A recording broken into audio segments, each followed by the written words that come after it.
Welcome back, everyone. So I'm working on this ECU for a customer, and occasionally I'll take on odd crap like this. And with the sole,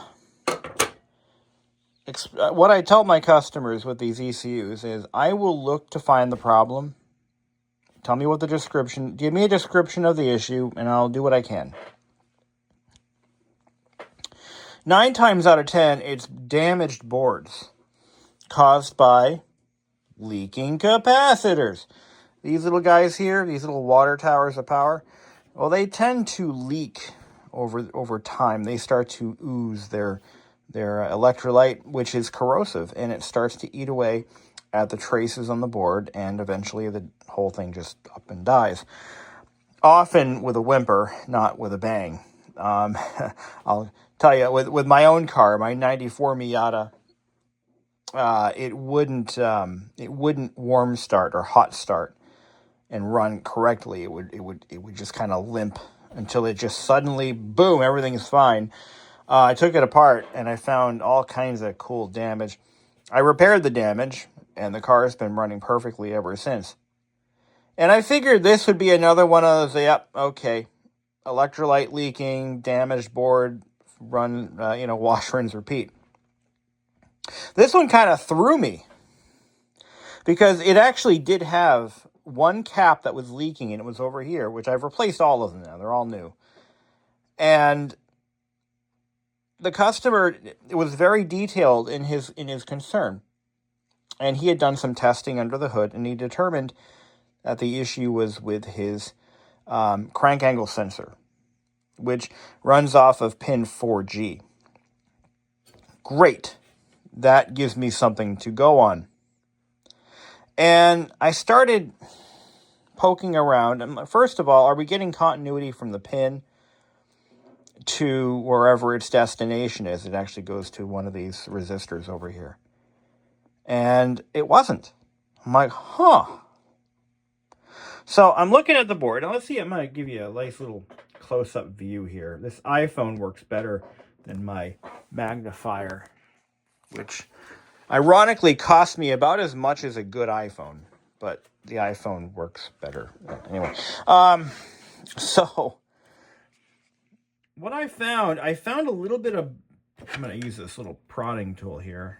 I found some damage on this trace here, which is unrelated to pin 4G. I'm like, huh.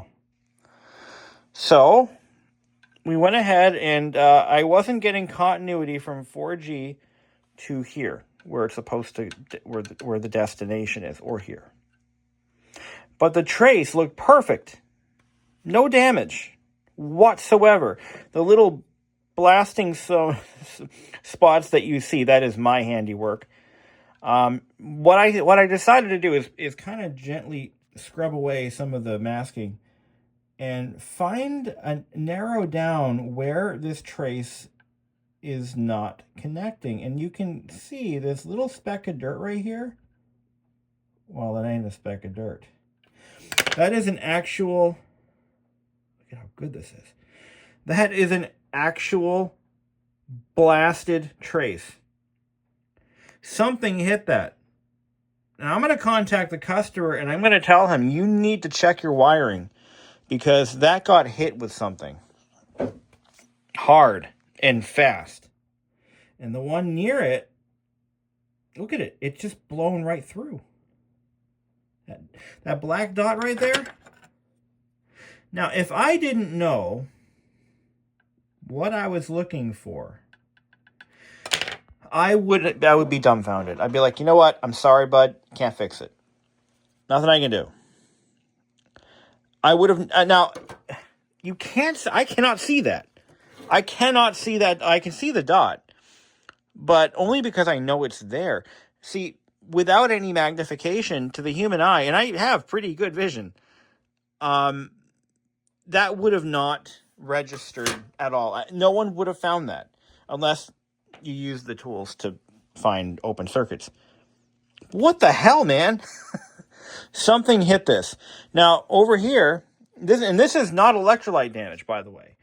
I'll show you electrolyte damage. This one right here. Look at this. This one is from an NA Miata, but it's from an OBD1 car. So it's older.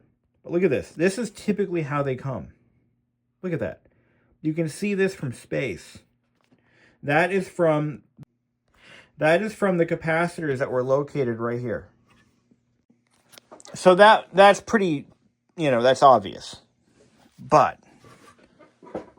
what I'm going to do is I'm going to make the repairs, but I'm going to specifically tell the customer you need to double check your pins. I bet he has a pinched wire somewhere, and I think I know where it is. Well, let's see. Let's take a look at the pinout on this ECU here. I just pulled it up. It's a 96. And let's take a look at this pinout here. So connector 4. So, yeah, the one that got blasted is pin 4. That's going to the pin 4G. That is... Where is it?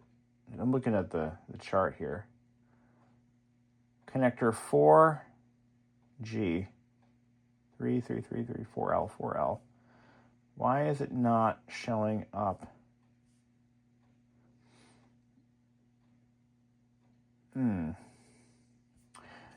Hold on.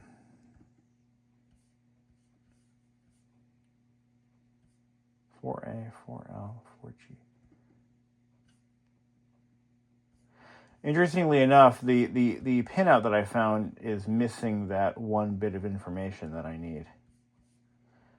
It only charts 4A and 4L.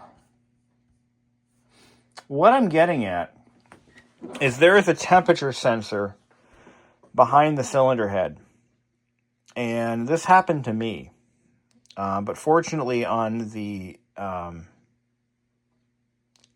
OBD1 cars, mine's a 94, when I pinched that wire, it just pegged the temperature, the coolant temperature display on the dash, and it was easy to fix. Just whoops.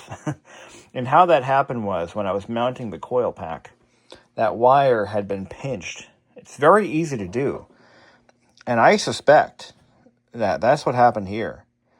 But I need to find out the rest of the ECU wiring here. I'm trying to pull this up. Let's see. Wouldn't it be funny if this was actually this exact customer? Wouldn't that be hilarious if it really was? All right, I'm going to look this up. Inconclusive. I can't seem to find a pinout for this actual ECU. I found one, but it doesn't show these as being used for anything. I'm basing this entirely off of the customer's report, and sure enough, I mean, there is damage here, and a microscopic... I've never seen a trace blown like that before. That's definitely cool. Now, there's another one adjacent to it. It looks like it got hot. So it's entirely possible that there's one track just below it that's actually even thicker, and it got hot. There's some discoloration on it, and there was some initial peeling of the coating, but I think it's okay. So let me just do a continuity test on that. And so here we go. And that one, again, the pinout I have doesn't seem to be accurate, so.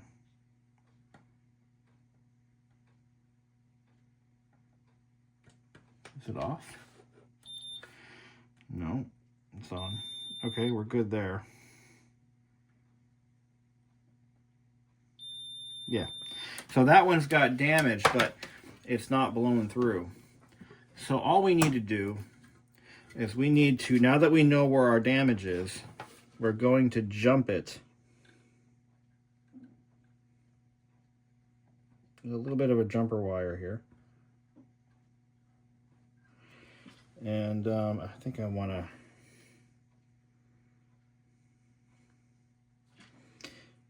think I want to, we know where the track damage is. So why don't we, why don't we do this? I was going to just jump trace it here, but I think I'm going to go further. I'm just going to go from point to point. We're going to bypass the whole thing. But I just want to double check and make sure that I'm not shorting pin 4G to some 12-volt rail or something to that effect. You don't want to do that.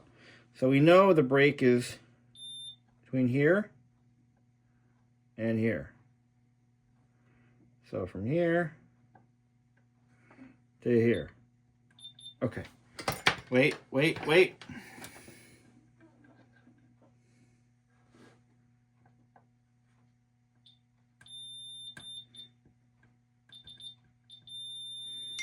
For shits and giggles, let's check that resistor.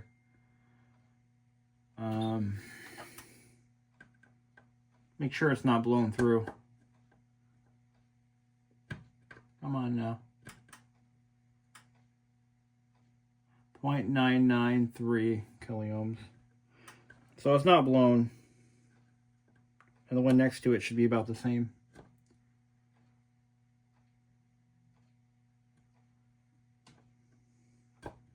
Come on now, stabilize.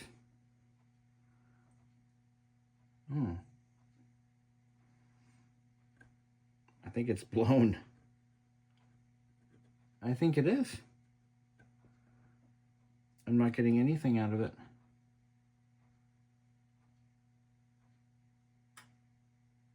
Oh, there we go. 0.993. I had to get a good connection on it. So those two resistors seem to be okay. You can sometimes check them in circuit. It's not always best, but all right. Let's go ahead and we'll dab a little bit of solder onto the end of this transistor.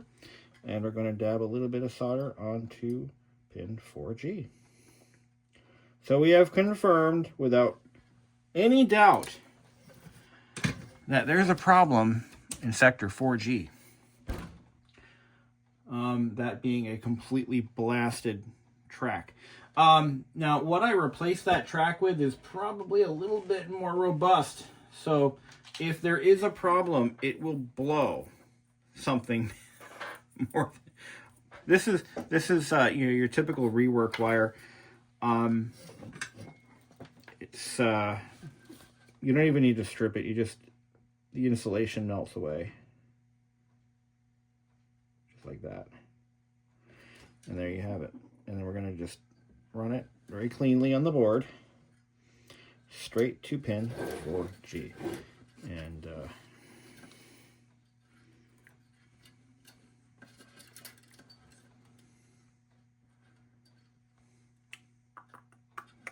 right to where we prepped it.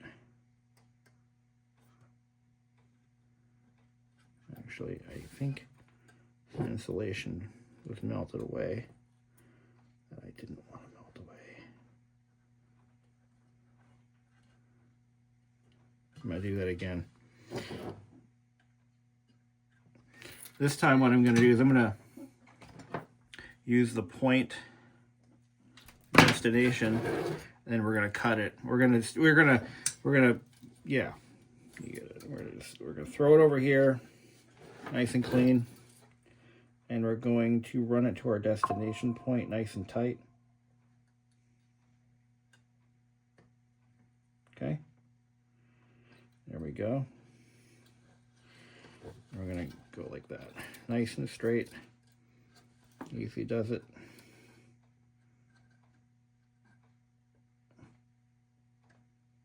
Just like that.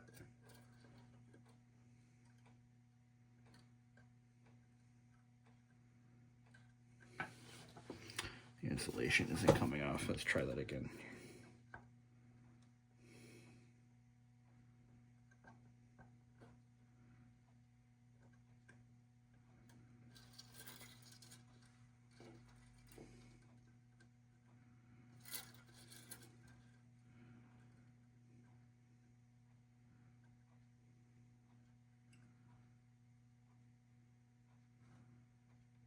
Just like so. And we clip it.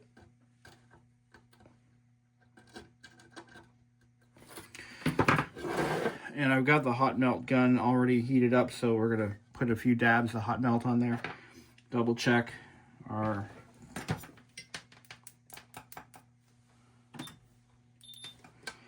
and we should have a connection between here and here.